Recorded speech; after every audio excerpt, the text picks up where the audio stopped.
નમસ્કાર વાલા વિદ્યાર્થી મિત્રો, સ્વાગત છે તમારું। આજે વાત કરીશું ધોરણ 6માં સંસ્કૃત વિષયની તારીખ 21/4/2026ના રોજ જે આપણી વાર્ષિક પરીક્ષા લેવામાં આવનાર છે તેનું મોસ્ટ આઈએમપી સચોટ સોલ્યુશન આજે આ વિડીયોમાં જોઈશું। મિત્રો, વિડીયોની શરૂઆત કરીએ તેના પહેલાં ખાસ ચેનલમાં નવા હોય તો ચેનલને પણ અવશ્ય સબસ્ક્રાઈબ કરી વિડીયોને લાઇક અને શેર કરવાનું ન ભૂલતા।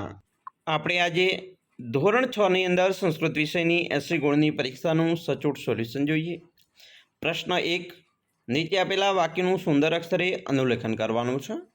અહીંયા તમને જે 5 વાક્યો આપેલા છે એ તમારે 5 વાક્યો યોગ્ય વિરામ ચિહ્નની ભૂલ કર્યા વગર યોગ્ય વિરામ ચિહ્ન સહિત મોતીના દાણા જેવા અક્ષરે મિત્રો તમારે અનુલેખન કરવાનું છે।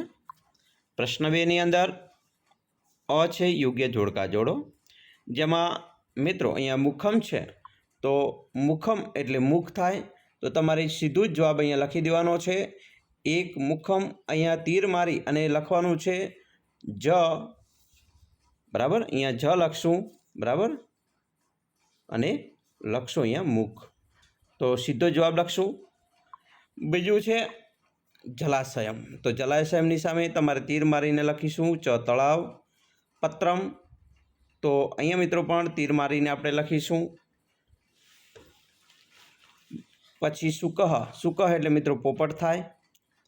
અસ્તમ એટલે હાથ, કંઠ એટલે ગળું, પ્રતિદિનમ એટલે દરરોજ, આરંભ એટલે શરૂઆત, પર્ણ એટલે પાન, અને આભૂષણમ એટલે ઘરેણાં, અને મિત્રો પત્રમ એટલે કાગળ।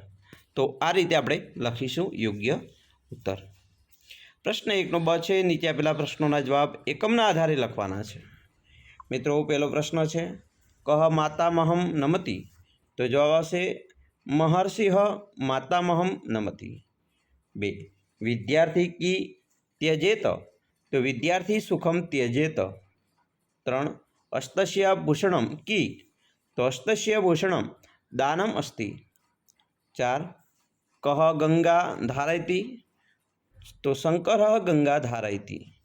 અને 5, વૈશાલી કી કરોતિ, તો વૈશાલી પ્રાર્થના ખંડે સુશોભનમ કરોતિ। પ્રશ્ન 3, આપેલા વાક્યનું સંસ્કૃતમાં અનુવાદ કરવાનું છે। આ મારું શરીર છે, તો એસહ મમ દેહમસ્તિ। 2, બધા મળીને રમીએ, સર્વે મિલિત્વા ખેલામહ। 3, હું મંદિરે જાઉં છું, અહમ મંદિરમ ગચ્છામિ। 4, મારા ગામમાં શાળા છે, મમ ગ્રામે પાઠશાલા અસ્તિ। ને 5, જાનકી ગીત ગાય છે, તો જાનકી ગીતમ ગાયતી।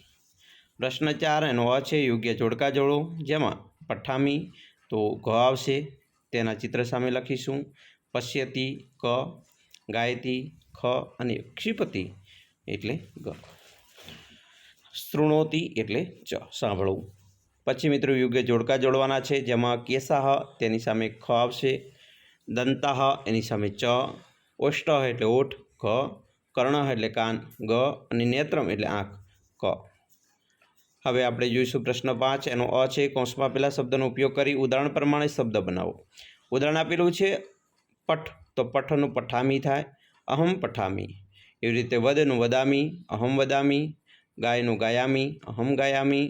નૃત્યનું નૃત્યામી, તો અહમ નૃત્યામી। સ્મરનું સ્મરામી, તો અહમ સ્મરામી। અને ક્રીડનું ક્રીડામી, તો અહમ ક્રીડામી। એના પછી પ્રશ્ન 5નો બ છે, ઉદાહરણ પ્રમાણે શબ્દો બનાવીને લખો। તો અસ્તસ્તસ્ય, એ રીતે કાકઃ તો કાકસ્ય, શ્રોત્ર તો શ્રોત્રસ્ય, શ્વાન તો શ્વાનસ્ય, શુક તો શુકસ્ય, મયુર તો મયુરસ્ય। એના પછી મિત્રો ઉદાહરણ અનુસાર વાક્યો બનાવવાના છે। ઉદાહરણ આપેલું છે અહમ જલમ પીબામી, તો અહીંયા મીના શબ્દનો ઉપયોગ કરીને લખીશું મીના જલમ પીબતી। એવી રીતે અહમ વનમ ગચ્છામી, તો જય વનમ ગચ્છતિ। નરેશનો ઉપયોગ કરીને નરેશ મિત્રમ સ્મરતિ। માયાનો ઉપયોગ કરીશું, માયા નગરમ ગચ્છતિ। ગીતાનો ઉપયોગ કરીશું, ગીતા સેવામ કરોતિ। અને રાહુલનો ઉપયોગ કરીએ તો રાહુલ ગીતમ ગાયતી। એના પછી ડ છે, કૌંસમાં આપેલા શબ્દનો ઉપયોગ કરીને પ્રશ્ન વાક્ય બનાવો। ઉદાહરણ આપેલું છે મીરા ગીતમ ગાયતી તો કી, પ્રશ્ન વાક્ય બનાવવા માટે કીનો ઉપયોગ કરીશું. તો મીરા કિમ ગાયતી.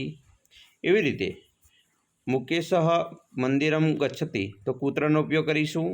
મુકેશઃ કુત્ર ગચ્છતિ. ધારાયા જન્મદિનમ અસ્તિ તો કશ્યા, તો કશ્યા જન્મદિનમ અસ્તિ. કોકિલઃ મધુરમ ગાયતી તો કહ મધુરમ ગાયતી. મહેન્દ્ર પત્રમ લિખતી તો કી, મહેન્દ્ર કી લિખતી. મનોજ પંચવાદને ગૃહમ ગચ્છતિ તો કદા, તો મનોજ કદા ગૃહમ ગચ્છતિ. પ્રશ્ન 6 શ્લોક પૂર્તિ કરવાની છે.